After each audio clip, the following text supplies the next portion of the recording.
And greetings. Happy Thursday. Welcome to the Steve Deace Show here live and on demand on Blaze TV, radio, and podcast. I am Steve Deace. He's Todd Erzin. He is Aaron McIntyre. We are brought to you by our friends over at Preborn. We are living in a time when lies are easy. Oh, boy. Sure, stay tuned for more on that here in just a few minutes. And the truth is costly, and nowhere is that more devastating than in the battle for life that rages throughout this country every day in an era where literally every single mailbox is a potential abortion mill. And that's exactly what Natalia faced. Her first reaction to her pregnancy was, I need to murder my child, because that's the lie she was told and wanted to believe. But then she heard the heartbeat of her child at a Preborn Network clinic, and she knew that God wanted her to have her baby and that all things would be possible through him. So she chose life, and she's been provided with the love, support, and resources she needs, all free of charge, but because people like you and of your generosity made it happen with your gift today that you can make. A tax-deductible donation today at Preborn. For as little as $28, you could fund the ultrasound that has the next Natalia life-altering, transforming story right now. All right, no time for silence. It's a time for courage and a time for truth. So dial pound 250, say the keyword baby on your mobile phone, pound 250, keyword baby on your mobile phone, or go to preborn.com/Steve. That's preborn.com/Steve.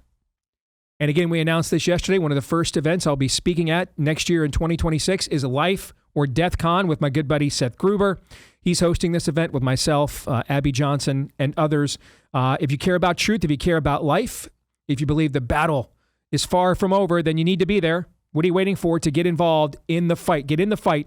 Head to Life or Death Con, C-O-N, Life or Death Con right now. Reserve your spot. Don't forget to use promo code Steve at checkout to get 20% off. This is coming up January the 22nd of next year in Washington, D.C.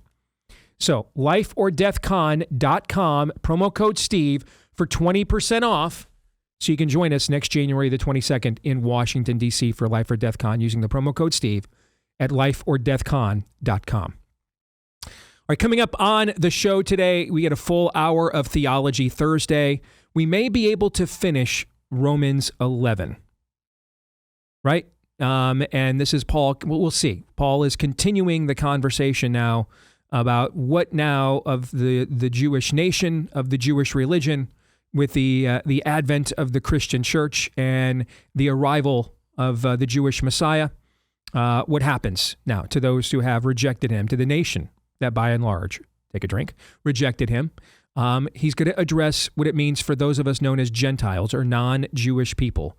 We're going to get to that and more coming up in the next hour of the show. And of course, this is all very timely. When we started working on this, I think it was the end of March of last year, we had no idea that the issues involving Israel and reassessing, the generational prophecy default setting, all those things were barely being discussed in March of 2024 when we started this. And now these things have all, escalated to DEFCON 1 or 2.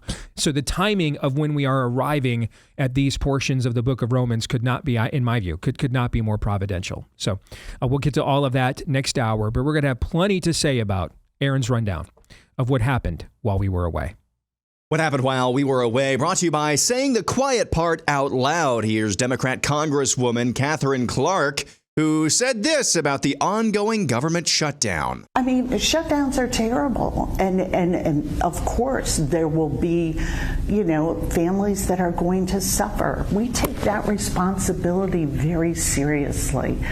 But it is one of the few leveraged times we have. It's Democrat Congresswoman Catherine Clark, the number 2 Democrat in the House of Representatives. Alrighty then, in other news, the United States blew to smithereens the 8th drug boat in international waters in recent months, this time in international waters in the Pacific Ocean. The strike killed 2 people. Secretary of State Marco Rubio responded to a pearl-clutching reporter at the White House. These are drug boats. If people want to stop seeing drug boats blow up, stop sending drugs to the United States. But does it matter if it's in the United States? Well, these are all in international waters. The boat. Do a strike in the United States, or if Northern? Well, that's a different matter. Now you're talking about a law enforcement matter. In this particular case, there are people traveling on international waters headed towards the United States with hostilities in mind, which includes flooding our country with dangerous, deadly drugs. Former CIA Director John Brennan is speaking out after he was was criminally referred to the DOJ for making false statements to Congress. When these things happen, I certainly get mad, I get angry, I also get sad. Learning Chinese today, today's phrase is sucks to suck, bro. 糟透了，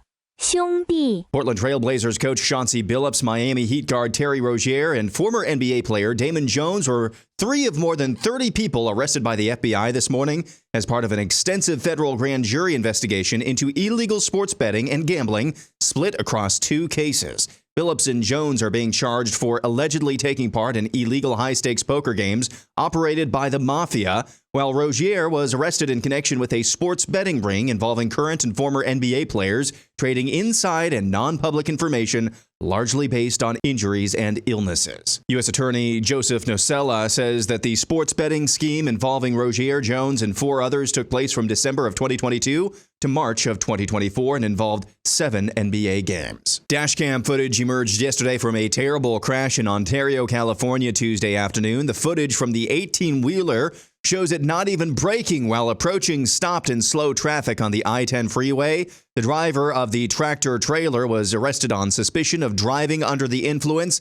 He was later identified as 21-year-old Shashanpreet Singh, an illegal alien from India who was caught and released at the California border by the Biden administration in March of 2022. And now here's this. Did Candace Owens accuse President Trump of murdering Charlie Kirk? She made this video recently after taking some time off from her show. Just really needed to just take a breather and really process everything that happened with Charlie and what it kind of means in terms of where we are. And I think it is a circumstance where we just know. We just know that he was truly betrayed in one of the most egregious ways that I think I've ever seen. It has made me lose faith in politics. It has made me fully lose faith in Trump. And my heart aches for the fact that he gave so much of his life to Trump and to politics. And they just were like, nope, that is it. It serves us or it doesn't serve us, and we want to move on. And so here's a holiday. Bro, if they try to give me a holiday, what is with them giving people a holiday after they kill them? Why is that a thing? You know what I mean? They're like, oh, Martin Luther King, what about this holiday? What about this boulevard? Anyways, let me knock it off. Like, they're going to give Charlie Kirk a boulevard. They already did. They did in Israel. They gave him freaking boulevard. It's like, as soon as they give you a boulevard and a holiday, they definitely killed you. Okay, there's no question. They killed you. There's no way. That's like their signature thing. It's like that's what they do. It's the Fed signature. It's how they sign off after they murder you. They're like holiday and a boulevard. And it's never on a nice side of town either. Like Charlie Kirk Boulevard is not going to be a nice side of town. Yikes. And finally, what did President Trump mean by this? And I think we have a small representative group. I don't think they allowed the rest of them. I can't believe it. What happened? They're all on the other side of the wall. Can you believe it? Because this is supposed to be sort of a private event. And there is no such thing in politics as a private event. Lindsey, you learned that a long time ago, right? The great Lindsey Graham. And that's what happened while we were away. Those last two clips, man. Yikes. Oh. Aaron's Montage, brought to you by our friends over at Select Quote. If you're new to life insurance, you're not alone, thankfully. If you found Select Quote, they can help you find some savings. They've been doing that for over 40 years. They've helped more than 2 million Americans understand their options and get the coverage that they need. Over $700 billion in coverage and counting. As a broker, their mission is simple: to find you the right insurance policy at the best price. Select Quote takes the guesswork out of finding the right life insurance policy. You don't have to sort through dozens of confusing options on your own. Instead, one of their licensed agents will find the right policy at the right price for you and compare those plans from trusted, top-rated insurance companies to find the policy that fits your health and your lifestyle and your budget. And they do this because they work for you for free. Life insurance has never been cheaper than it is today. Get the right life insurance for you for less and save more than 50% at selectquote.com/Steve. Save more than 50%. You can't beat that on term life insurance right now at selectquote.com/Steve. That's selectquote.com/Steve. So the last numerous years on this show, I have not embroiled myself in a lot of the internecine fights on the right. The current fight, for example, I literally might be one of 3 people of the 8 billion on this planet that considers Joel Berry at the Babylon Bee and Oron McIntyre a friend simultaneously. All right. And I'm just bound and determined. I have been bound and determined from the beginning. I'm not letting this process lose my mind and lose my soul. And I've lasted this long, and I think I've managed it. You know, it means I've lost a few dollar signs doing things this way, but I've maintained my sanity. And most of the time, I'm pretty comfortable when I lay my head down on the pillow at night, you know, that I haven't lost my soul. Kind of hard to work in politics full time every day and say that you feel that way every single night. You're just too much proximity of too much compromise out there. The current debate that is happening about, do we have enemies to our right or not? Do we need to police ourselves or not? Again, I have people on both sides. I like Seth Dillon a lot. I like Matt Walsh a lot. I think Matt Walsh was my man of the year like 2 or 3 years ago on our year-end roundtable, correct? Yeah. So, I mean, you look at our own show. I mean, if you look at our own show, this, by God's grace, is one of the largest platform shows in the history of American media, hosted by a born-again evangelical Christian, me. And yet, who sits here next to me on this stage every single day? A Roman Catholic does. So, I'm not, you know, it took me a while to learn this, but I'm confident now that at 52 years old, I have finally learned I'm not going to agree with everybody all of the time. And they're not going to agree with me all of the time. And that just counts the people that I like and respect and I'm aligned with, let alone the people that I'm not. We have brought you various perspectives and persuasions from across the spectrum of our ideology and worldview over the years on this show. I mean, the conversations you're seeing people have now about what was the Schofield Bible? Where did dispensationalism come from? I've been having those conversations on this show since it was a local program in Des Moines, Iowa, for 20 years. I mean, it was 2 years ago on this show that you guys heard Gary DeMar do a 2-hour evergreen on this show where he just did nothing but poke holes that you know in dispensationalism for 2 hours, 2 years before Tucker Carlson and Ted Cruz ever had their debate. So I'm fine with these kinds of conversations. I'm a big believer that we actually aren't debating enough, and debate is good. Even among friends and allies, I think it's even more required then.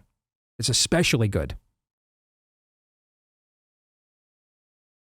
There are moments, however, where I think the epistemological threat of what is being mainstreamed becomes a problem because, for me, and I'm just speaking for me now, becomes a problem for me because it's getting in the way of my mission and what I would like to see accomplished and what I think is the most important.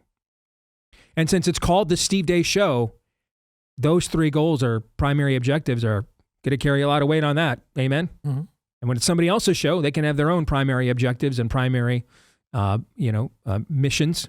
But that's my prime directive.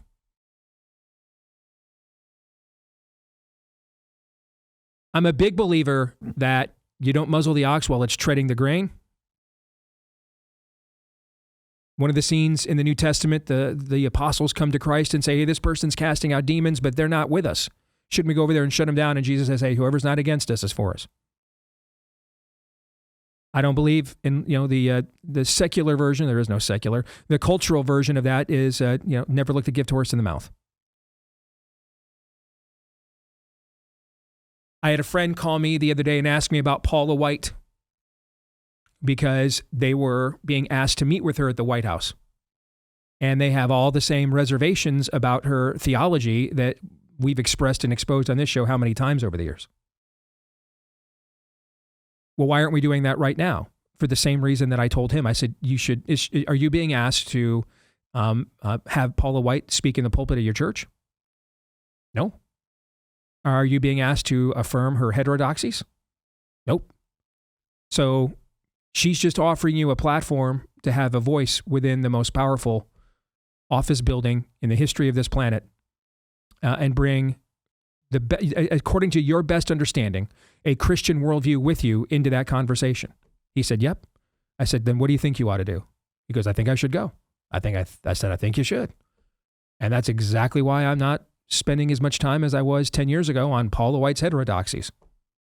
I'm not affirming her. I'm not saying, hey, Paula White's not a false teacher. We're not doing that either, are we? No. But right now, is she doing some good in a civic sense for our worldview? And the answer, I believe, is yes.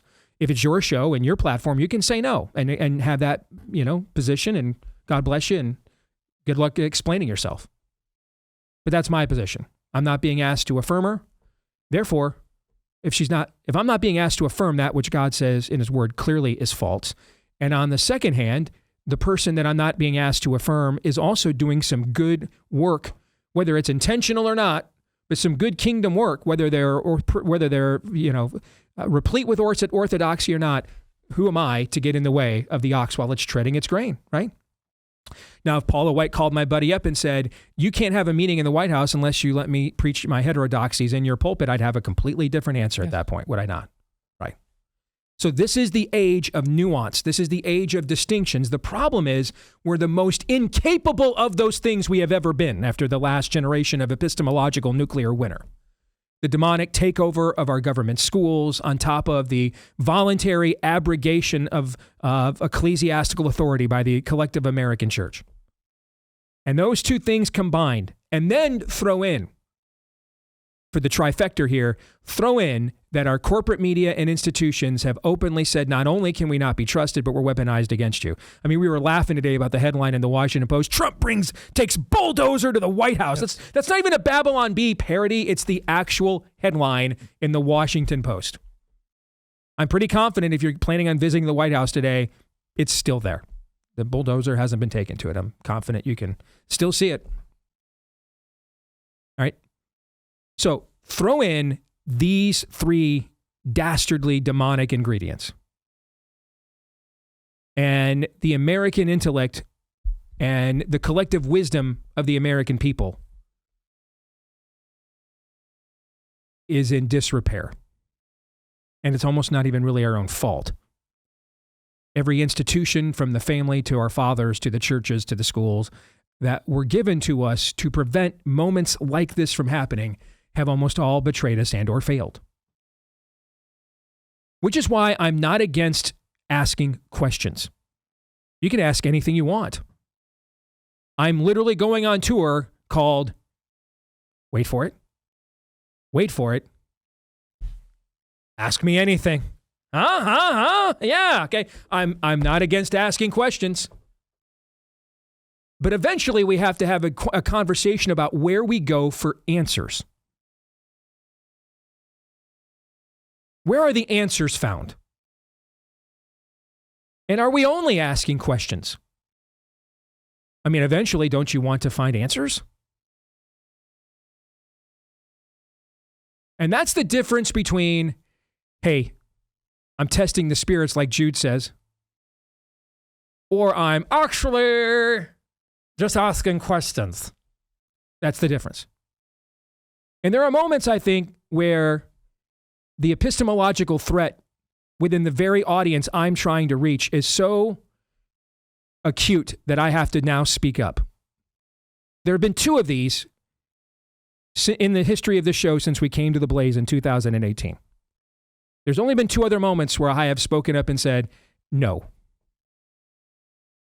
The first was efforts to take a dude named Blair White and turn him into the tranny symbol to demonstrate we don't really hate trannies. We just want them to, leave our kids alone. BS. There were even people at this network at the time that were doing that. And I said, no, not doing that. And I will wreck that and embarrass everybody involved. We're not doing that. We cannot let the camel's nose under the tent. We cannot accept this. We can actually defeat this issue if we don't do things like this. We don't need our own mascot version of every doctrines of demons that left in the spirit of the age conjures. Can I get a witness and an amen on that? That was the first. About 2.5 years later came the second. And it was Ben Shapiro using his platform to pimp and promote the jab, even shaming people into not taking it.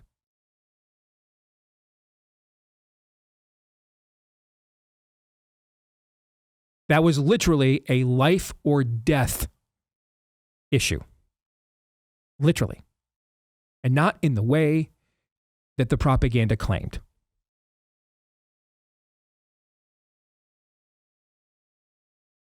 We're talking to a lot of the same people. He's talking to way more of them than me. But I am trying to stop you from being poisoned. And he's saying, take it, schmuck. We discussed it as a team. We had a conversation about it at the time. We thought, is this something we need to speak up and address? And we thought, given the gravity of the moment, we made the decision. The answer was yes. Today will be the third. And when this is done, I will offer you this trade up front, and then I'll offer it on the back end. Just to demonstrate this is about nothing other than having a toxic presence, polluting the worldviews of our potential audiences. I will trade anyone in this audience right now. I'll make you this trade. I'll offer you this trade. Don't ever listen to me again if you'll never listen to Candace Owens again. I'll take the trade. Take the trade right now. 1-to-1. You promise to turn me off? As long as you never listen to her again, I'll take the trade. Because that's how toxic of a presence I think that she has become.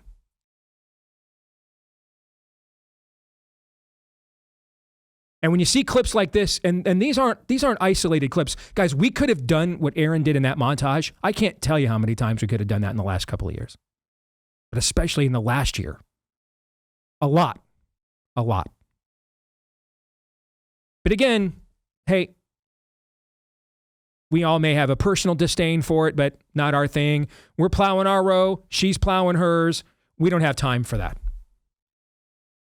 Well, now these rows are intersecting, and I see it in my own inbox.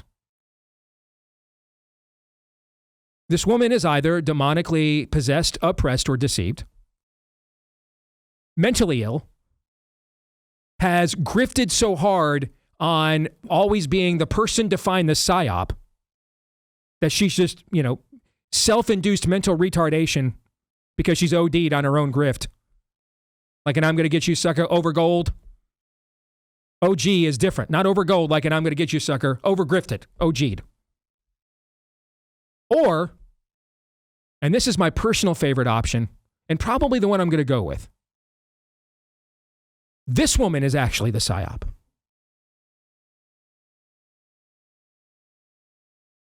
To quote Paul Harvey, if I were the devil,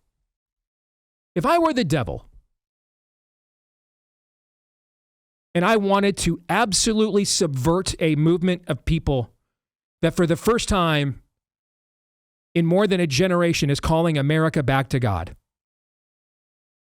what better way for me to do it than to take an attractive black woman, have her say a bunch of conservative things because white boomers have been completely worked over their entire lives with false smears of racism. And so they will literally take anyone with more melanin in their skin, literally anyone with a double-digit IQ and more melanin in their skin, and they will take them and elevate them as a person and a platform for saying conservative things so they can say, see, I'm not the racist. Start there. Gain a foothold there. Gain credibility there. Attach yourself to other subversive movements, Kanye West, medical freedom. I'm not drawing a moral equivalency between those two, but a situational one. Do that in order to gain credibility. And you just stay below the radar because these are things the mainstream never wants to get into and discuss anyway. And so you can just stay, you build it just enough that you're right at the water level, but you don't pop your head above the board because that's when it might get chopped off if noticed too quickly. So you keep it just right there and you're just kind of floating right there, close to the water. And that gives you enough latitude to build an audience of desperate people whose critical thinking skills have been absolutely destroyed by the vaccine known as postmodernism. So their mental autoimmune system is completely diminished. Not to mention, they can't get the antidote when they go to church on Sunday because they get, heterodoxy according to Russell Moore and J.D. Greer instead. So you're just high enough that it looks like you've got it going on and you know something, but not so high that your head's above water and it's going to get chopped off, and you just draw that audience to you. Subtlety, subversiveness. And little by little, you just start asking questions. Maybe it's the Jews. Eventually it becomes, of course it is the Jews. You ask questions about things that can't ever be empirically proven false or true, so you're like nailing Jell-O to a wall. And people that have rightly been worked over and are looking for voices that will speak to that, they are the ones that now end up defending you while you're deconstructing them. Classic abuser relationship. I lived through that. I know exactly what it looks like. My mom and I would literally, depending on if I was the one that was beaten by Dave, Mom would say we have to leave and I'd talk her out of it. And she was unbeaten. I would say we have to leave and she'd talk me out of it. He's really sorry this time.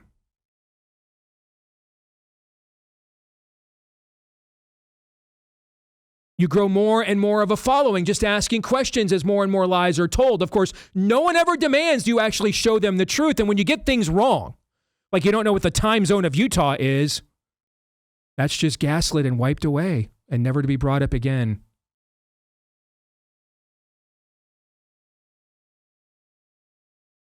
And you do it over and over and over and over and over again. If I were the devil, or if you were, could you concoct a better way to take the movement that Charlie has inspired, mobilizing more people to speak out more boldly for their faith in everyday language than I have seen in my entire life, and I've lived half a century? Could you think of a better way to subvert that movement than following this particular process with this person that has gone right down this road, gaining this amount of credibility, so that then that person, then right when their credibility has reached its zenith, can now turn and spend that capital deconstructing, diminishing, and demoralizing the very movement that likely most threatens your hegemony in this culture at the time? And you know what? Now that I think about it, I don't know that's happening. I'm just asking questions. That's all I'm doing. I'm just asking questions. How would we know it's not true? What, I'm not allowed to ask these questions? There needs to be an Overton window on the right. We have to have gatekeepers. I can't ask these questions. Who gets to ask the questions of the ask the questioners? Where do we go for the answers? This woman is a paralyzing force. This is not the kind of stuff that motivates and mobilizes people to go and be better, to go and do likewise. It's paralyzing. It's lint in the navel gazing.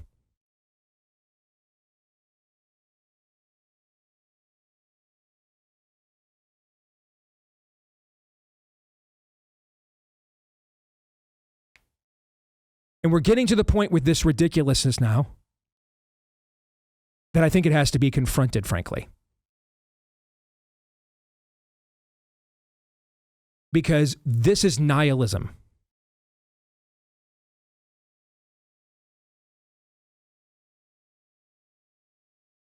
To use the vastness of your platform to demoralize God's people just as Charlie's martyring is being stirred up is either one hell of a coincidence and completely misguided, or one hell of a diversion. In either option, what's the operative word there in either one of those options, gentlemen? Hell. That's the operative term. That's the term that applies in both.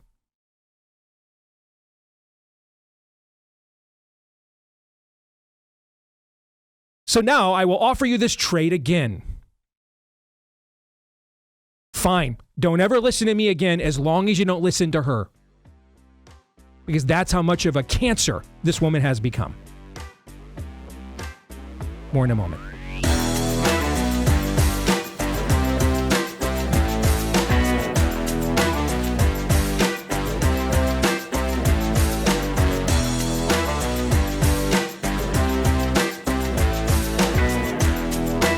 All right, this part of the show brought to you by our friends over at Moxie Pest Services. You know, as the weather turns colder, you may notice some changes. You know, the leaves, the crisp mornings. Unfortunately, so do the pests. They're running for cover.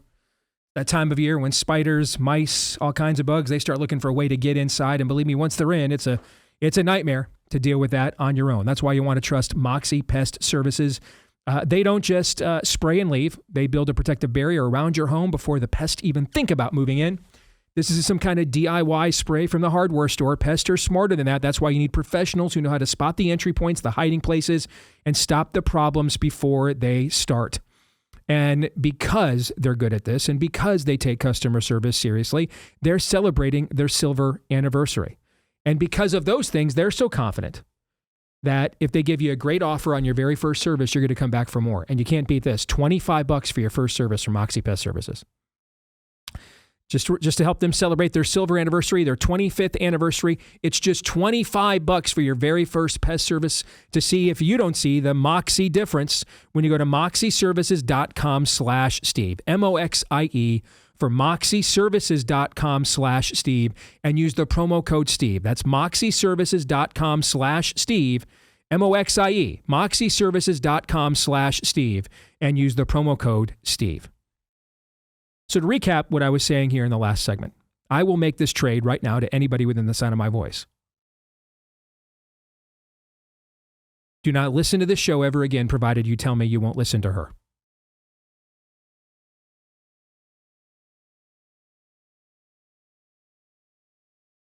Because this isn't the stuff of what's going to make me a better mom, better dad, better citizen, better parent, better spouse, better patriot. What's going to mobilize me to action? This is paralyzing. It's toxic.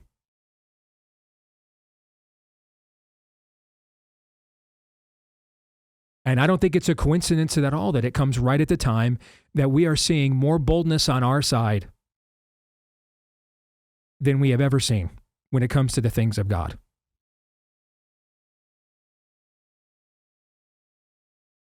And if you're one of those that's like, well, she's just asking questions. Okay, well, why can't I ask questions? Is Candace Owens a demonic deceiver? Just asking questions. Did Candace Owens self-retard herself from OGing over Grifton? Just asking questions. She likes to ask questions about Jews. Has she allowed the Jews to retard her? Just asking questions. See, we can all do this. We can do this both ways. Or can we? Because what you're often going to find is with these kinds of forces, you can't. But if I were the devil, I'd make the very thing that thinks they spot every single psyop the actual psyop. Particularly at a time like now, when our ability to compartmentalize, to nuance, to distinctify is severely weakened from what's happened epistemologically in our culture for the last generation.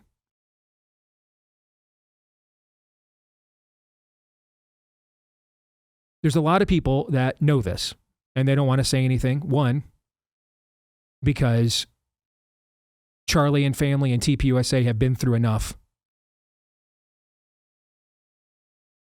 Two,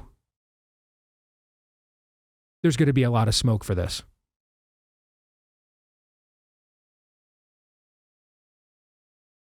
But in my case, I have just enough of an audience that I think it can make a difference, and not so much so that I've got a ton to lose here. I'm not a millionaire or anything. I make a nice living. But I'd hope, and I'd like to think that even if I were, I'd be saying these exact same things that I'm saying here today. This has gone on for too long, and it's gone too far. And just in my view, and it's my show, so my view is what counts in the end. And my integrity and my credibility is what you'll get to judge. And you'll get to determine whether you think I'm right or whether you think I'm wrong. And I'm fine living by that standard. But just like I thought when one of our biggest voices was out there shaming people into taking a toxic genetic serum.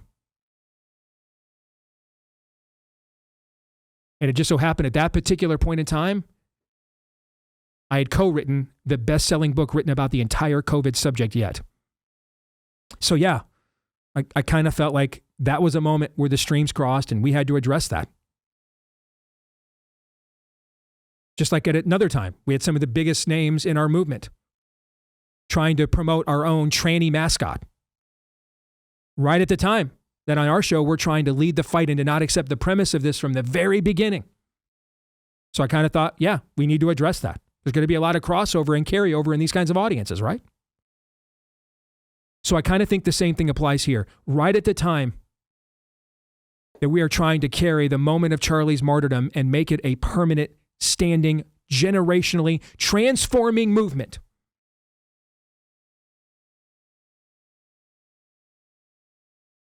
And by Charlie's grace that he did not have to show me. He did not have to show me that grace. He did not. He owed me nothing. But by Charlie's grace, on a small level, he involved me in what he was involved in. There has been a group of us that have been informally trying to take the giant mustard seed that he left us and grow it. I watched the clip we played yesterday of Sarah Gonzalez saying women murdering their own children in the womb. Fox News would have never allowed that on the air a couple of years ago. Hell, Fox News wasn't allowing Charlie on the air a couple of years ago. For the first time in my career, we're actually framing debates with the terminology that needs to be used and said in order to win it.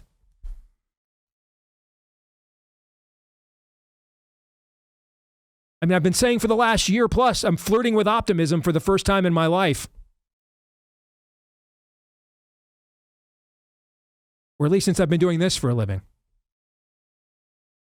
And just at that time now, we're going to make one of the largest platforms on our side someone who just persists in the most unprovable, untenable, paralyzing content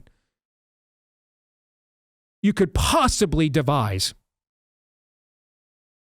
to stillborn this exact moment right when it's about to be birthed. My answer is no. Nope. No.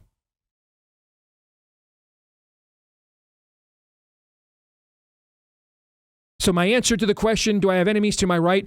When you get in the way of me winning on the right, then you're my enemy. Whichever side you claim to be on. This is son of the devil kind of level rebuke stuff.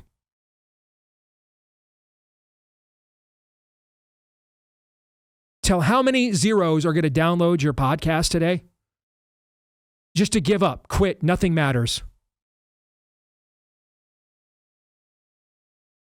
Right at the moment that they're the most inspired they have ever been. And that leaves us with 4 options. This person is demonically possessed, oppressed, or deceived. This person has mental illness issues that need treated. This person has grifted so hard that they've just over-grifted. They've OD'd. They've OG'd.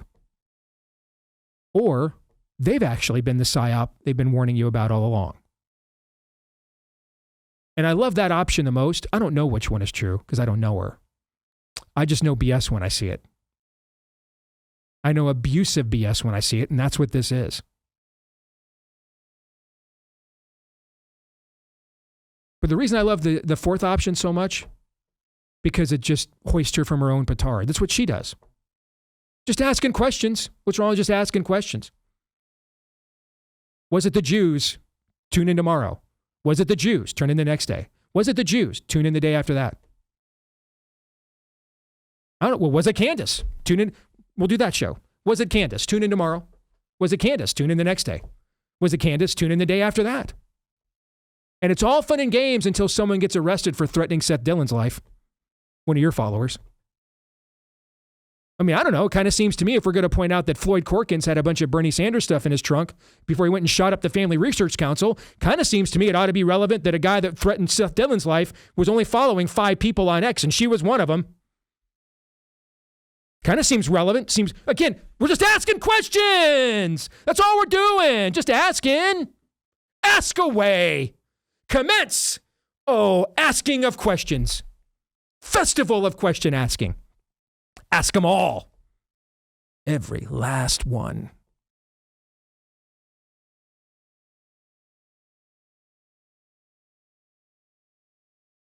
And if you think our show has gotten to the point, people, you guys have emailed me sometimes, hey, things are so tough, man. I got to tune out for a while. You know what I've told every single one of you? Then do it. Take a Sabbath. We don't need breaks. We get sick of each other. We get sick of this. But I don't care if it's Steve Deace, Candace Owens, or your mom. If you are consuming content in this space and it's not inspiring you to be better than you were before you started consuming it, don't ever consume it again, whatever the reasons are. Life is short. Redeem the time, St. Paul says, for the days are evil. You don't have time for that.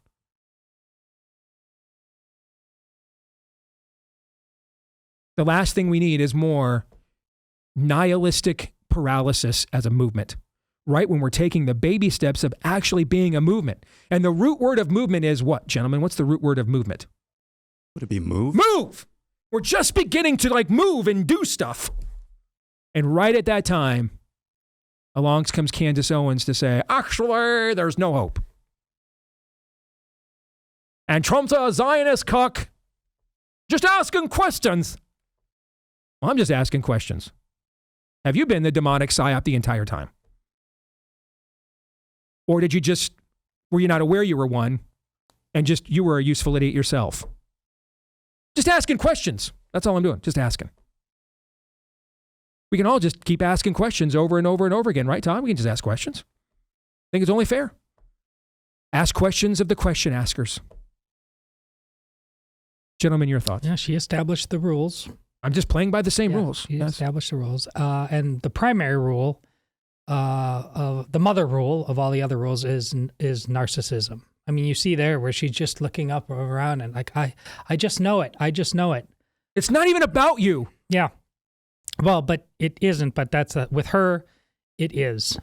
And that's why, when she's talking about, she's trying to attach herself as closely as possible to Charlie's martyrdom because she's, quite frankly, she's seeking out her own. I mean, she's going after now the president in such a slanderous way that it almost makes it like she's looking for an opportunity to have a legal action against her so she can be in the spotlight. When you're this narcissistic, you become very, very self-destructive.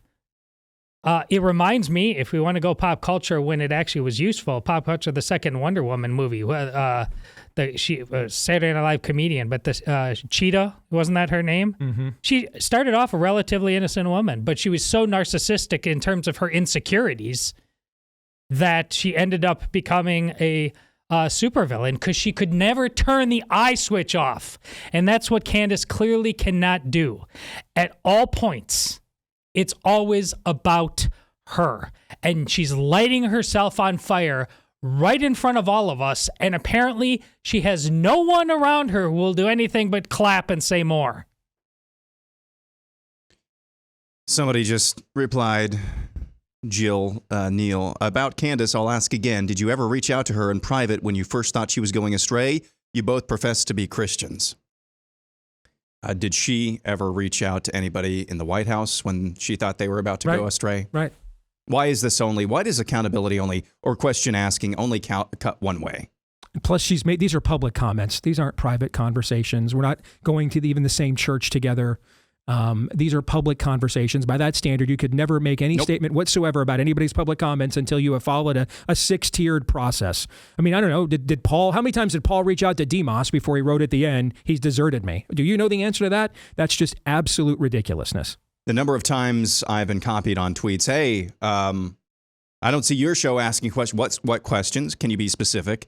I don't see you following the inconsistencies of the narrative. Please, again, if you have some specific examples of inconsistencies, bring those when you copy on those tweets. Because, there are some questions that I still have as well about the overall thing, but it's not. You mean the text exchange? The text. Hello, I will shoot Charlie tomorrow at 1:30. What do you think about this? That I have, but please be specific, because all I see are vague generalities, kind of along the lines of, "We all feel it." Did you catch that line? We all feel. It's just manipulative, and I do have compassion. I'm angry at her But I do have compassion, and I do feel sorry for a lot of individuals who might have been waking up, might have been ready to take action, and have gotten sucked into this vortex. Because as soon as I heard her say, I've lost faith in politics, I've lost faith in Donald Trump, and ultimately this show is a biblical worldview. Our ultimate faith isn't in politics. It's not in one figure. But when I heard her say that, to me, the best case scenario is that this is a demoralization op. That's the best case scenario. What would you be doing any differently if you were just trying to demoralize vast swaths of people? Right at the moment when maybe they have the most political power they've ever had or maybe ever will have. Maybe that latter thing is the point. Again, just asking questions. I'm just, speaking of John Brennan in the montage, it makes me sad. This actually makes me sad. And not in a stuck-up way. Not in a stuck-up way. There are people out there who are actually looking for the truth. I'm sure there are people who just want the next conspiracy theory, down the rabbit hole, dopamine hit. I'm sure there are a lot of people like that. But I do think that there are people who, and it's understandable in the aftermath of 2020, who legitimately are questioning everything, but they also want answers.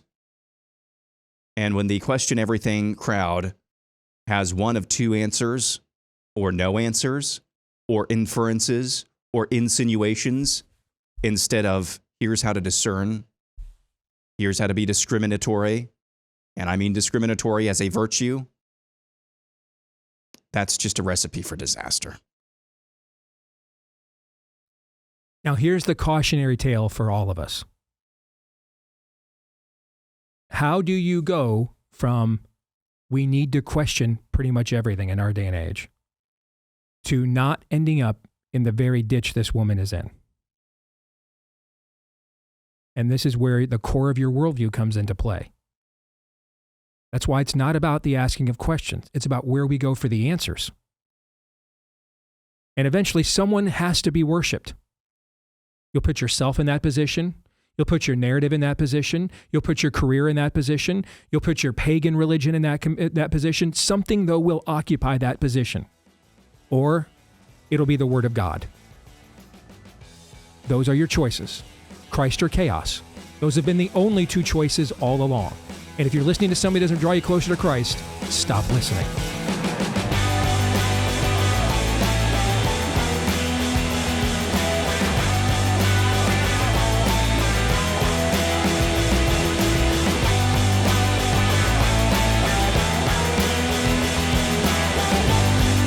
All right, we are back with Hour 2, live and on demand on Blaze TV, radio, and podcast. Let us know what you think about what we think via the stevedeace.com inbox. Steve at stevedeace.com is how you can take advantage of that. That's DEACE. Like us on Facebook, MeWe, and Gab.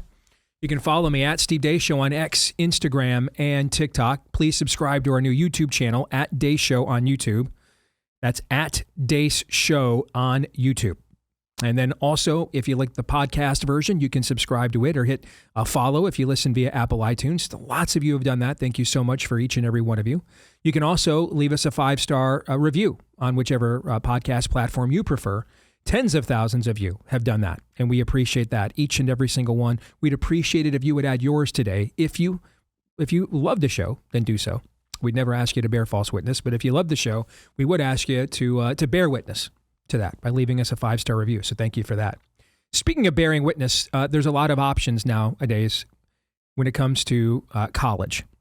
Almost all of them, some variation of bad. Frankly, unless you need some form of technical licensing, doctor, for example, unless you require some form of technical licensing, I have no idea why anybody go to college these days. Unless you're just saying, I'd really like to be deprogrammed and deconstructed at an exceedingly high price. That's why a lot of you are looking at Christian colleges these days. But, hey. Yeah. That's why you need the ChristianCollegeGuide.com. It's the only directory of over 250 Christian colleges and universities. It's a one-stop shop to make sure that Christian college you're looking at is actually it's a Christian college. That it's not Biola University, which puts Ed Stetzer in charge. You know, Francis Collins, false prophet to his Antichrist. So you want to make sure that your Christian college is actually a Christian college. All right, so yeah, they'll give you the information on acceptance rates, tuition costs, the majors, all that stuff. What you really, though, want to know is what's the campus campus life like? What's the school's true faith commitment? What are its policies, etc.? And that's the info you're going to find in the Christian College Guide. Folks, it is the definitive guide to Christian higher education, and it's completely free. So if you or someone you know is considering college, go to ChristianCollegeGuide.com to create a free user profile and get started today. That's ChristianCollegeGuide.com.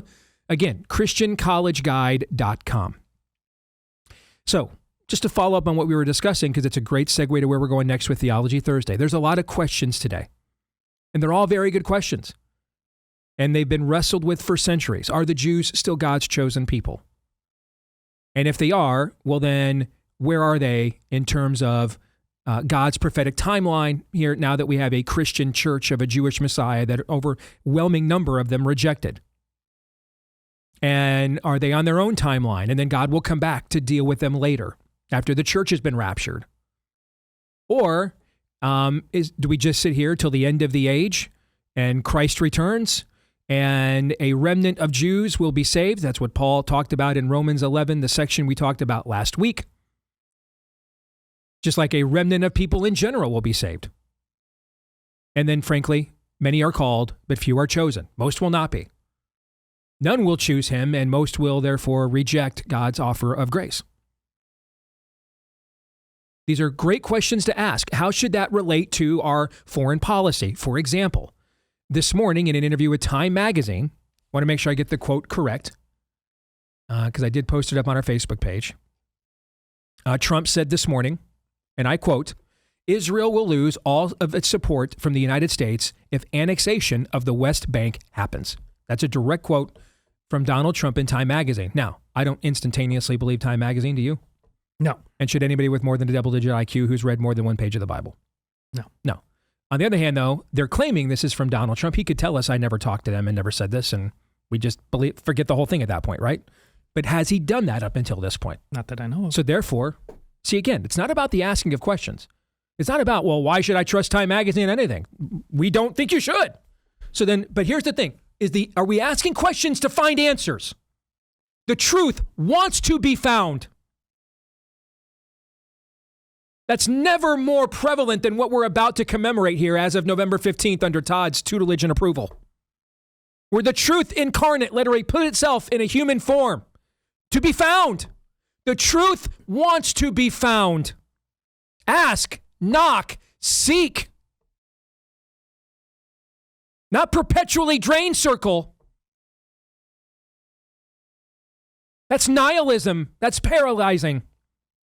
The truth wants to be known. It wants to be found. You were telling me during the last commercial break, I don't know what happened to you guys. You mean what you were asking questions during COVID? Now you don't want to ask any questions about Charlie's murder? We didn't just ask questions. We brought you answers. Todd, did we not write a book that had more footnotes than pages? That happened. We didn't just ask questions. And then I wrote a follow-up book that was twice the size of the first one. It was over 400 pages.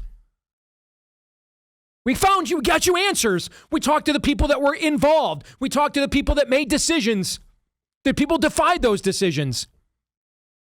We showed you the data. I have no ability to do a seroprevalence study. I don't know what the CD, I have no understanding or ability to give you a stratification table of COVID lethality. I got that from the CDC and the Dutch government. We didn't just ask questions. We gave you answers. You know who perpetually asks questions? Satan, like literally. The goal is to find answers. We ask questions to get the answers, not to just ask questions.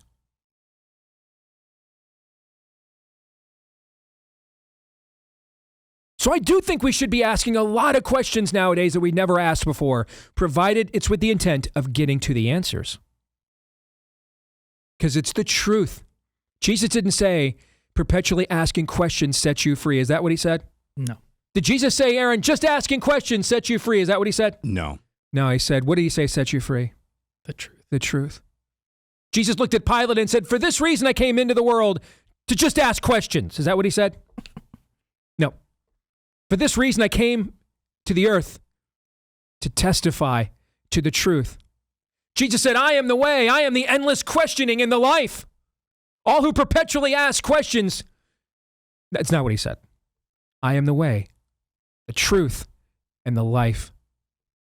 No one comes to the Father except by the asking of perpetual questions. No, he said, no one comes to the Father except by me, because I am the truth.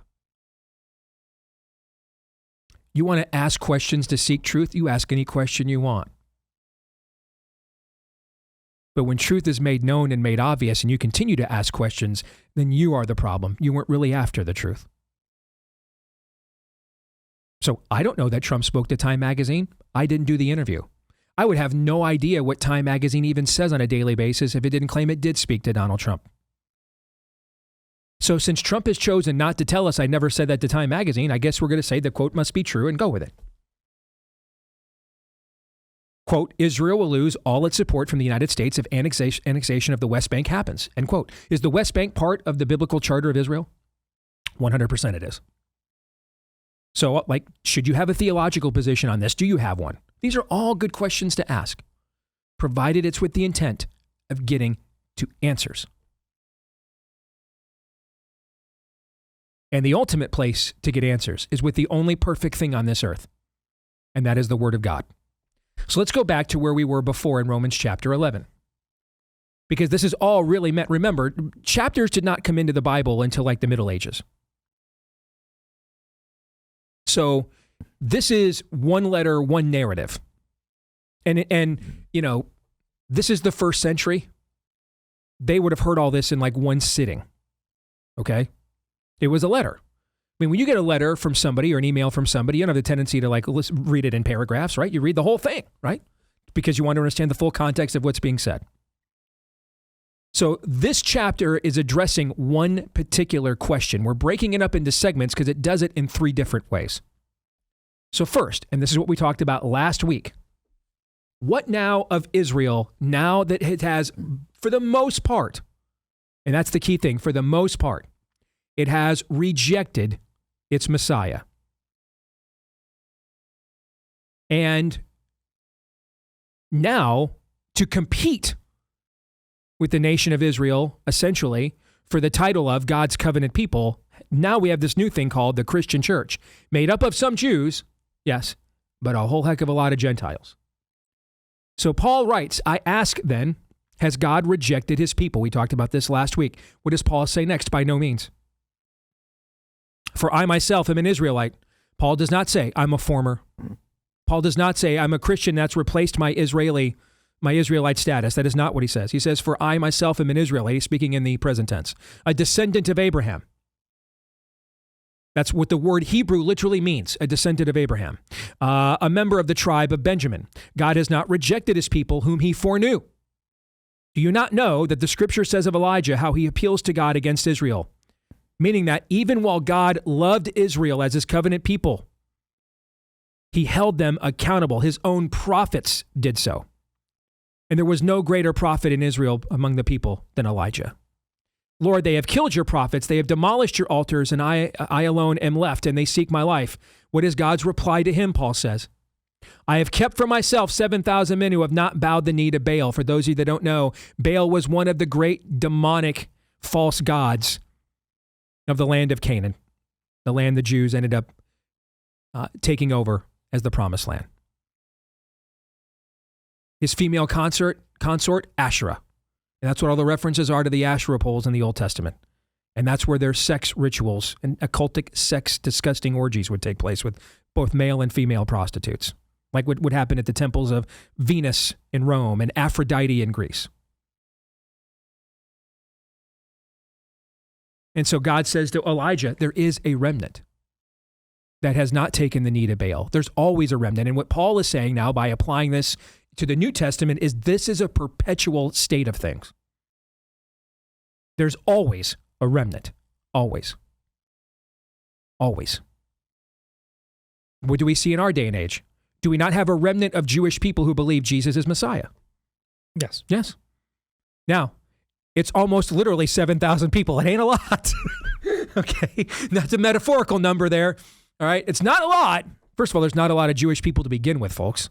But secondly, there's not a lot of Jews who believe Yeshua is Messiah, but there is a remnant of those who do. In fact, for the last couple of years on this show, we've supported a ministry of a Messianic Jew. That's right there in the nation of Israel, trying to preach the gospel to his fellow Jews in the Holy Land. And Paul says, so too at the present time, there is a remnant chosen by grace. But if it is by grace, it is no longer on the basis of works. Otherwise, grace would no longer be grace. So it's no longer by your ability to meticulously keep the law that you could not keep. It is now by the grace of what Christ has done for you at the cross. Not something you can earn. Something that was earned on your behalf. What then? Israel failed to attain what it was seeking, Paul writes. The elect obtained it, but the rest were hardened. As it is written, God gave them a spirit of stupor, eyes that would not see, and ears that would not hear, down to this very day. You see this in the Jewish religion today. There's very few Jews, number one. Even fewer who are actually religiously observant. Most are very secular. Frankly, if you are a serious Christian of capital O Orthodox or Catholic or Protestant, if you are a serious Christian, it is very likely you know way more about Judaism in the Old Testament than the average Jew in this world does. And that's what Paul's alluding to here. There's even a remnant of Israel that actually still believes in the God of Israel and the law of Moses. We've got a Temple B'nai Jeshua just up the road here on Grand Avenue. I guarantee you if I went in there and started preaching the Old Testament, I would say things that would blow their minds, and they'd probably throw me out, like what happened to was it Price, the NFL player? Right. In the WAC Woke Church, they do the same thing. They'd lose their minds because they have essentially just turned their birthright into nothing more than a social club. That's what Paul is describing. Eyes that would not see, ears that would not hear, down to this very day, in fact. And David says, let their table become a snare and a trap, a stumbling block and a retribution for them. Let their eyes be darkened so that they cannot see and bend their backs forever. Now, if we stop here, you're thinking, I don't know, maybe I need to have a fresh new respect for Martin Luther's The Jews and Their Lies. If we stop here, that's probably the opinion you'll have. But this isn't the end of this section of Scripture, is it? No. So we probably shouldn't stop here, should we? No. So let's pick it up now with verse 11. In light of everything that I just said, Paul then does this. So I ask, very common lawyer trick, turn of phrase, argumentation technique. It's called begging the question. So I ask, did they stumble in order that they might fall? By no means. Rather through their trespass, salvation. In other words, did God allow his people to reject their Messiah specifically for their destruction? That's what this means. And Paul says, no. Instead, he says, it is rather through their trespass that salvation has come to the Gentiles, so as to make Israel jealous. Now, if their trespass means riches for the world, and if their failure means riches for the Gentiles, how much more will their full inclusion mean? So if the time were to come late in the prophetic calendar that there be a great revival of the Jewish people towards Yeshua as their Messiah, look at what God did with their rejection of their Messiah in allowing Gentiles, the uncircumcised heathen that God did not reveal himself to at the burning bush or Sinai or literally anywhere else. Look at what their sin has produced That God has used that for good, like what Joseph says to his brothers, what you meant for evil, God used for good, or what Paul has already written in Romans 8:28. All things work together for the glory of God and for those called according to his purposes. And Paul says, now, how much good do you think it will do us when they come home, if they were to come home, and when they come home? How much even better, how much more good would that do?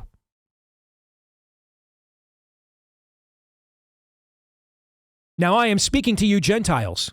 Paul says he is basically speaking to 99.99% of this audience. Inasmuch then as I am an apostle to the Gentiles, I magnify my ministry in order somehow to make my fellow Jews jealous. When Paul went into a town with the gospel, where did he always go first, gentlemen? Where did he go first every time? The synagogues. To his own people, to make my fellow Jews jealous and thus save some of them. There's always a remnant. Always a remnant. For if their rejection means the reconciliation of the world, for God so loved the world that he gave it his only begotten Son, whomsoever will believe in him will not perish but have eternal life, and God did not send his Son into the world to condemn the world, but so that through him the world may be saved. That's what Paul's addressing here. For if their rejection means the reconciliation of the world, what will their acceptance mean but life from the dead? If the dough offered as first fruits is holy, so is the whole lump. And if the root is holy, so are the branches. We're not the root. They are. But if some of the branches were broken off, and you, although a wild olive shoot, were grafted in among the others, and now share in the nourishing root of the olive tree, do not be arrogant toward the branches. Do not be arrogant toward the branches. Do not be arrogant toward the branches. Do not be arrogant toward the branches. Do not be arrogant toward the branches. There's a lot of that happening. That's why I went and spoke at an event this March that nobody wanted me to go speak to, and everybody I know pretty much tried to talk me out of. It was to warn not to be arrogant toward the branches.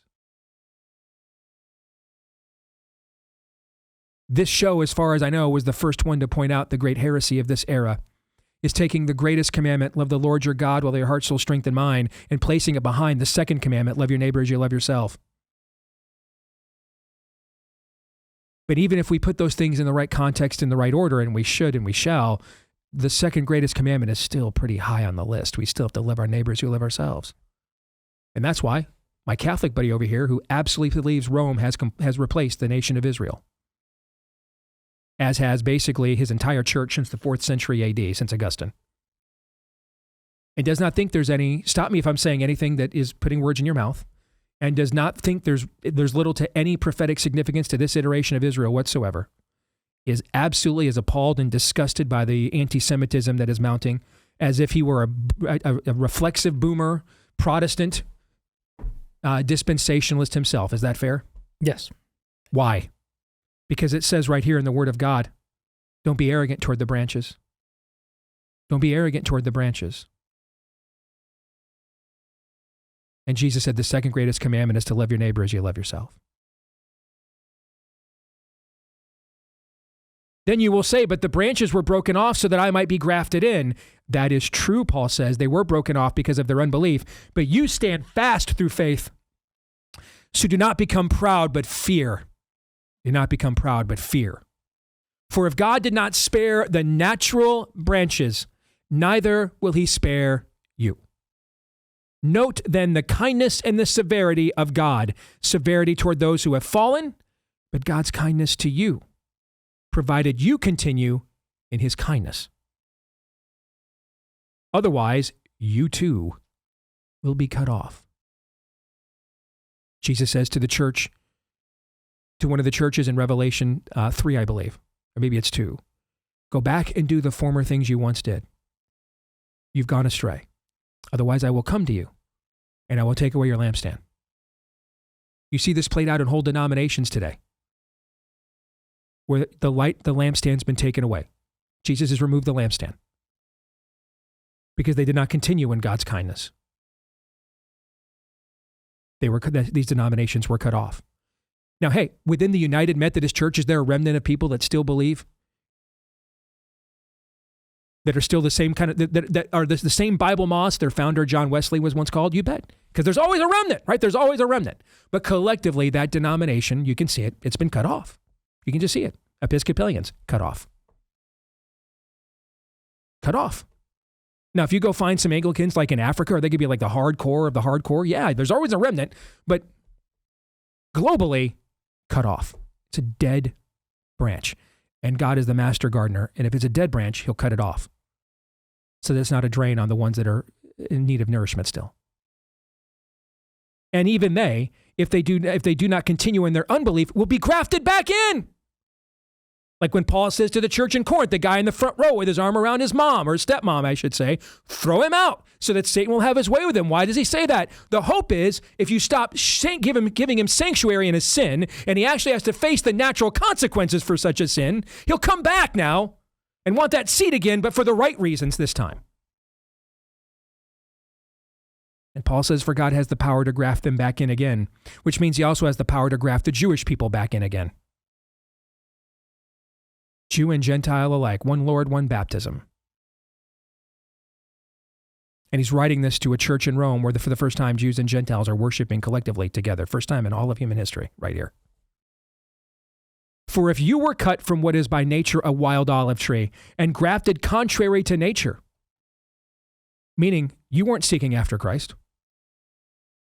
The world was not looking at the Jewish people saying, well, we should maybe all move to Israel and follow Jehovah. No, they disdained it. The Gentiles were not seeking after Christ. Christ sought after them. So if you were cut from what is by nature a wild olive tree and grafted contrary to your sinful nature into a cultivated now olive tree, how much more will these, the natural branches, be grafted back into their own olive tree? Meaning that if the Lord can take you as a Gentile, as a sinner who rejected him, can take you back, graft you in, then later have you maybe reject him again and cut you off, and then you come back to him for forgiveness again and he grafts you back. If he can do this to the unnatural branch, what can he do to the branch that actually originally belonged there, the natural one?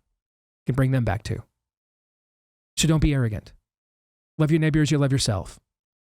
Now, let me make very clear. There's no argument. I'm not making any exegetical argument here that this should have anything to do with America's foreign policy practices whatsoever. That's a totally separate conversation. And I do not believe that everybody that just doesn't want to let Bibi Netanyahu do whatever he wants is automatically an anti-Semite.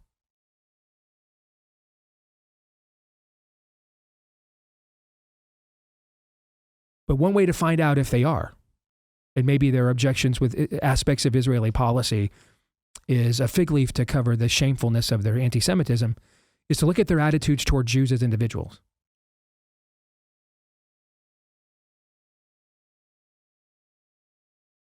This is Paul, whom God called to give the bad news to his own people of what they had just done and what the ramifications were going to be. And then he turns to us, the Gentiles, who are now being grafted in because of the vacancy that they left. He says, do not be arrogant towards the Jewish people. And if Paul's not enough of an authority for you, the Lord himself said to love your neighbor as you love yourself. I can promise you, no one ever goes down the rabbit hole of anti-Semitism and comes back without a busted, broken brain. If you one way to find out for sure if someone's about one step away from losing their damn minds is you ever hear them say something about the, quote, Ashkenazi Jews. Pray for that person intently. They're about this close to losing their damn mind. Because even if you think this means that the Jews are still God's chosen people, they're just grounded for a while. Or even if you think that it means that the Christian church, Jew and Gentile alike who believes in Jesus, is taking its place. Regardless of how you interpret this, you are not permitted to be arrogant towards the Jews that rejected the Messiah. And you are not given an exception from loving your neighbor as you love yourself. And I promise you, if you violate the highest of God's principles,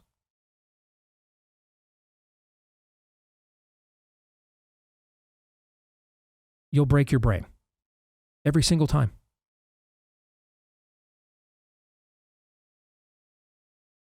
Where are we on the clock? All right, tell you what, let's do a live read here. And so you guys have plenty of time. When we come back, I'm going to hand it over to you. I should mention, by the way, Charles Spurgeon did dozens of sermons on every portion of Scripture, according to my book, in the book of Romans, except chapter 11.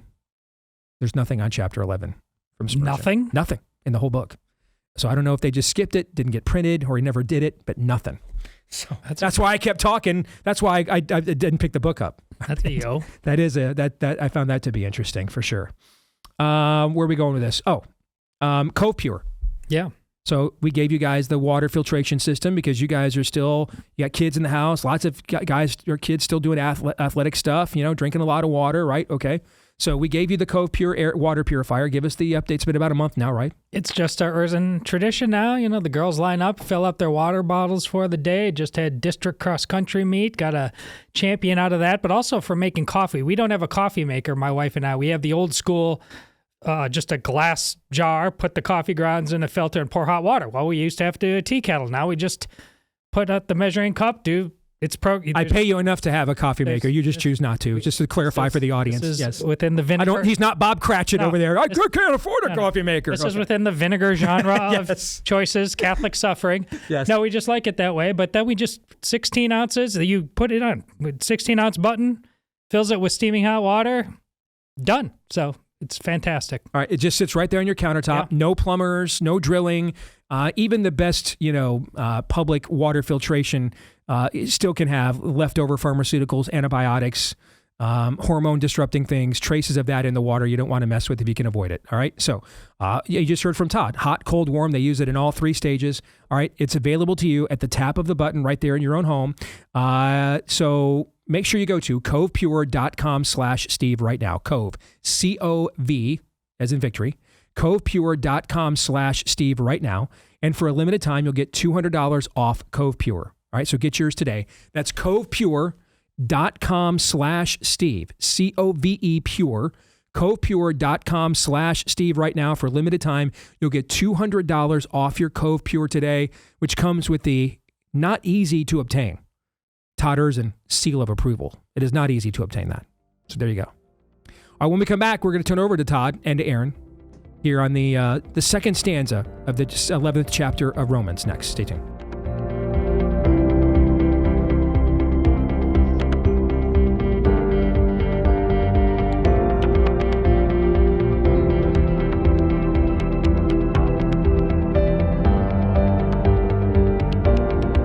All right, back here on the Steve Deace Show, we are powered by our friends over at Chirp, which reminder to self, I forgot to get the contour out yesterday for my neck.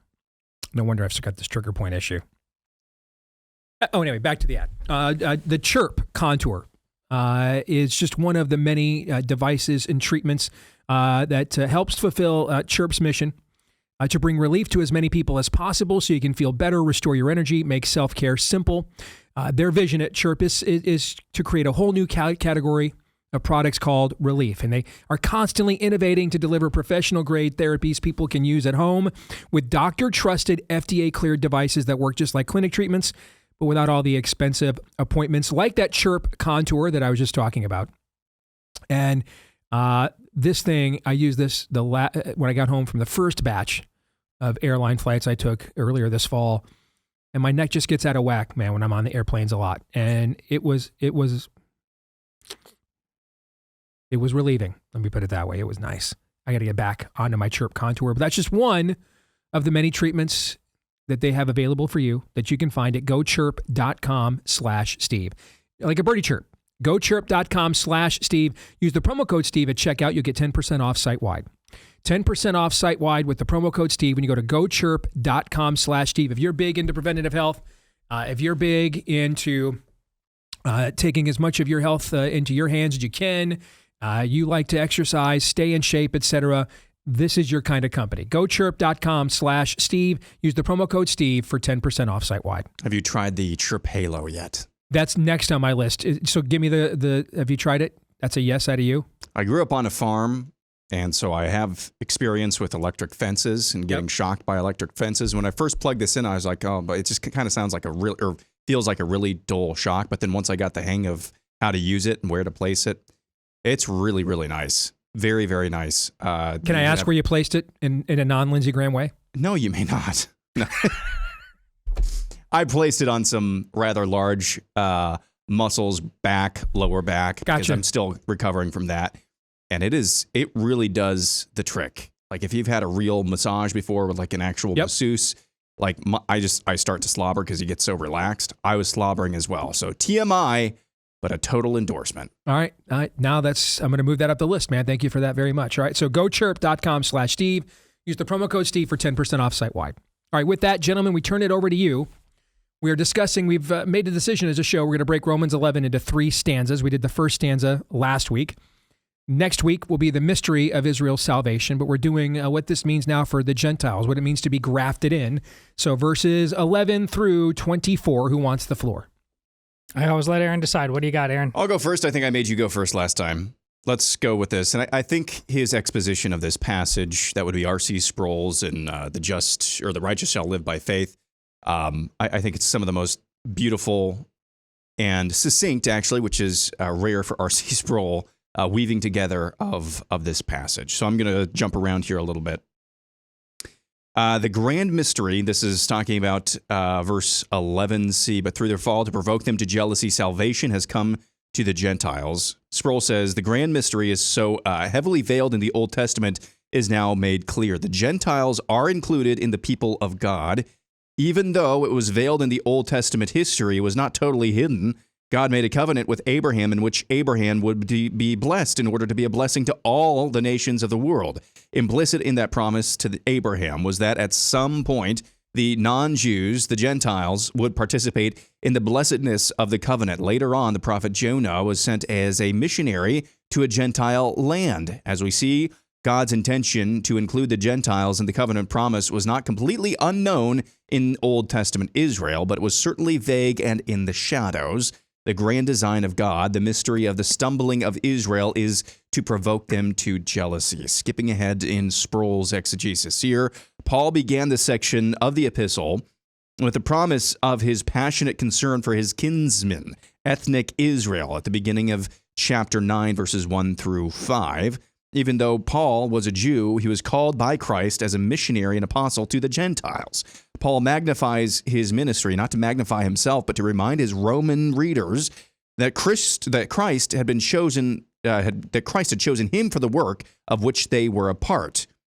Verses 13 and 14, I magnify my ministry if by any means I may provoke to jealousy those who are my flesh and save some of them. He articulates passion for the brothers and sisters of his own nation. He uses the term jealousy. The Jews were hostile, bitter in their opposition to the Christian church, but Paul hopes that as the glory of the church is continually made manifest, his kinsmen will see the greatness of the gospel. If that happens, his kinsmen will be jealous rather than angry and will try to pursue what believers enjoy. So there's the explanation of the word jealousy there. I want to read this from Sproul as well. He says, quote, years ago, I ministered with the founders of Jews for Jesus. Is it Moshe Rosen?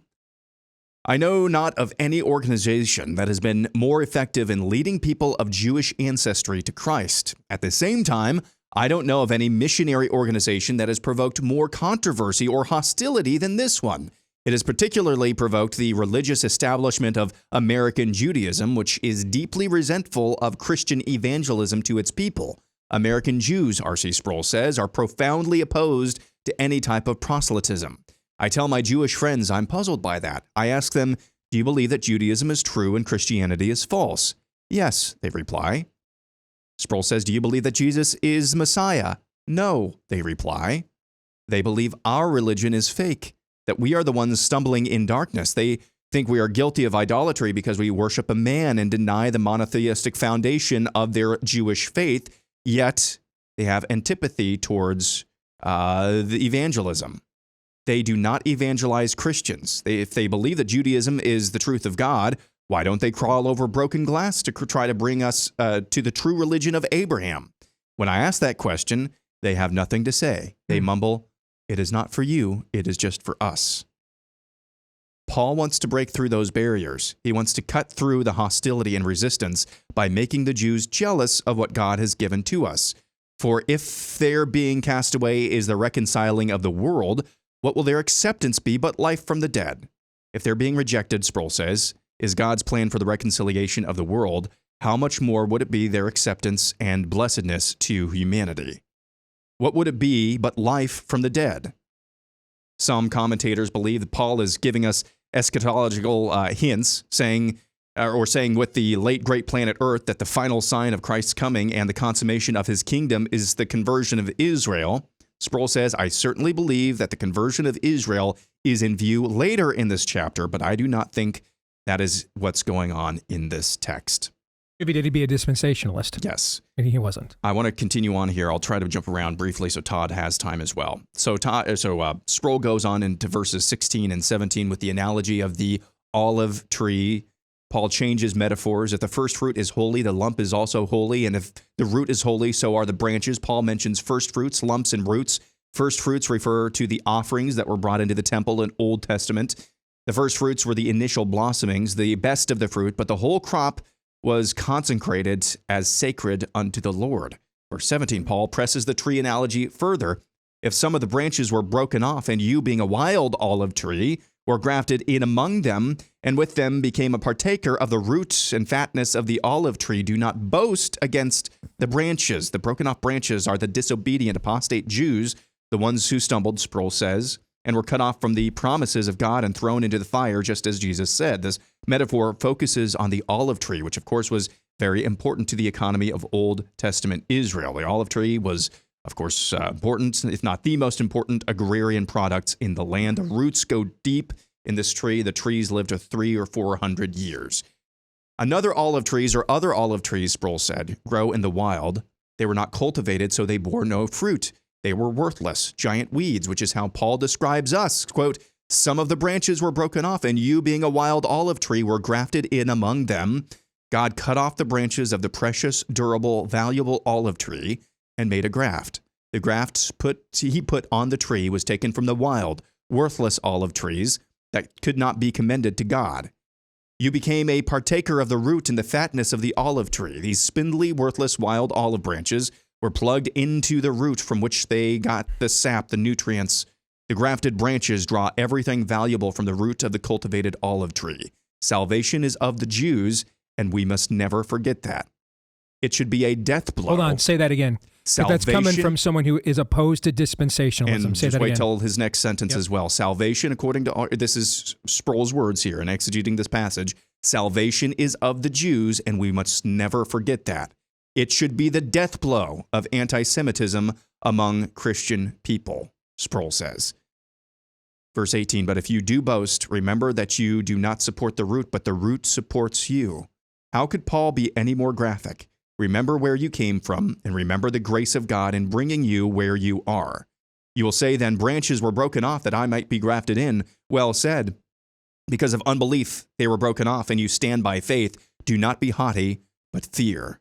Sproul ends this passage by saying, sometimes Christians read this text and say, shame on the Jews, they rejected the promises of God, but we have accepted them, so now we are God's chosen people. Paul warns us against that.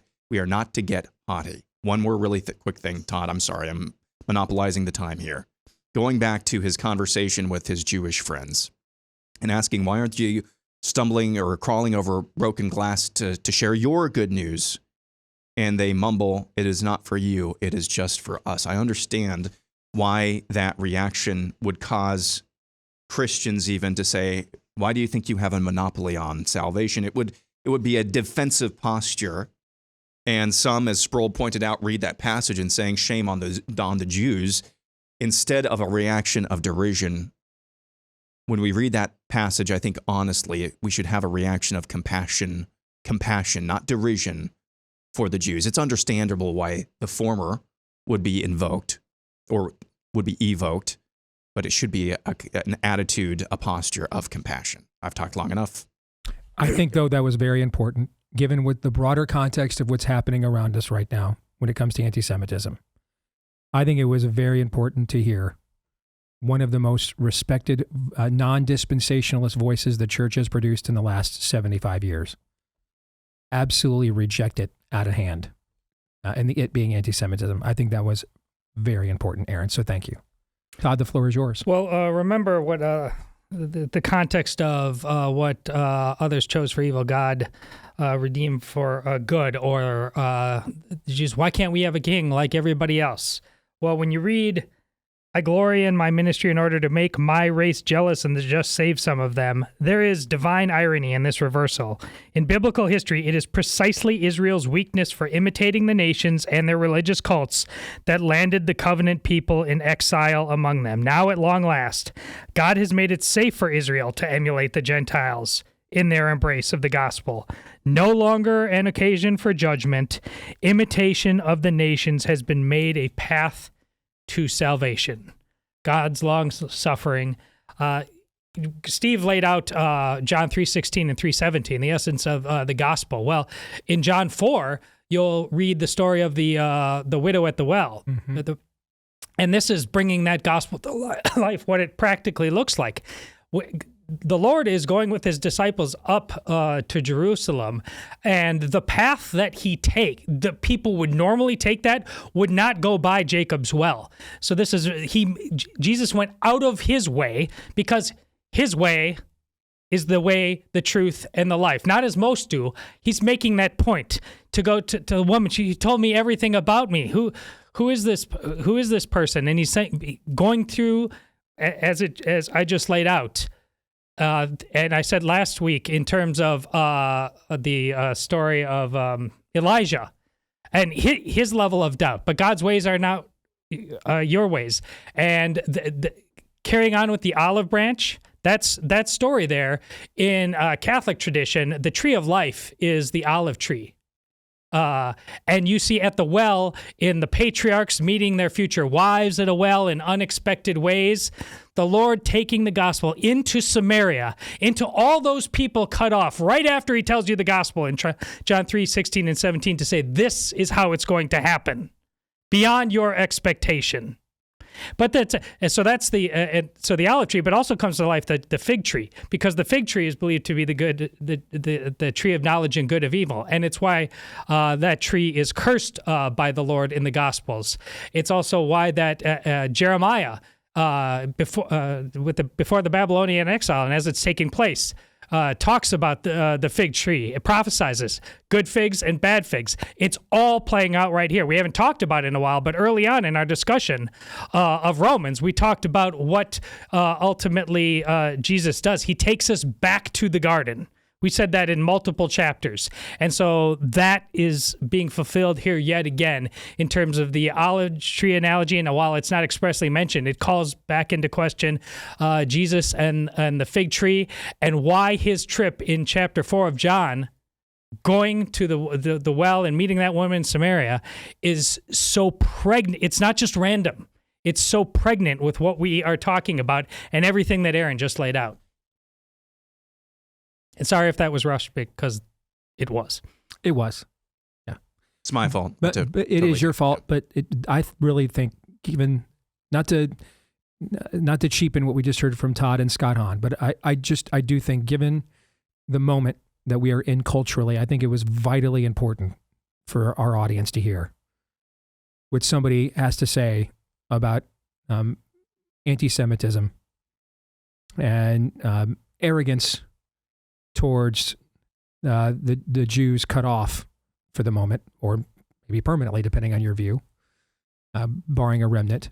I think it's vitally important for our audience to hear with someone who has ecclesiastical authority as a pastor and has written more on these subjects than virtually any Protestant, English-speaking Protestant who's ever lived. I think it's vitally important to be reminded. We don't get to be anti-Semitic buttholes, to use a very precise theological term. Regardless of what your views are on these questions, you don't get to be an anti-Semitic butthole. God doesn't like that. And his word explicitly forbids and rejects it. And you are free to take either the historical view of the nation of Israel or the current dominant dispensational view of this particular, moment in history. You're free to make your case for either of those views. We did an Evergreen a couple of years ago with Gary DeMar debunking his attempt to debunk dispensationalism. We're going to record an Evergreen later in November with someone that thinks they can make a very strong case to affirm it, as a matter of fact. Come now, let us reason together. But what you're not permitted to do is be an anti-Semitic butthole. You're not permitted to do that. And if you do, and if you become such a thing, you should be concerned that either you never were a Christian or that you're going to be one of the people cut off there that Paul is talking about. We're going to stick around and do overtime for subscribers for the rest of you. See you tomorrow. Go hard. Romans 8:28.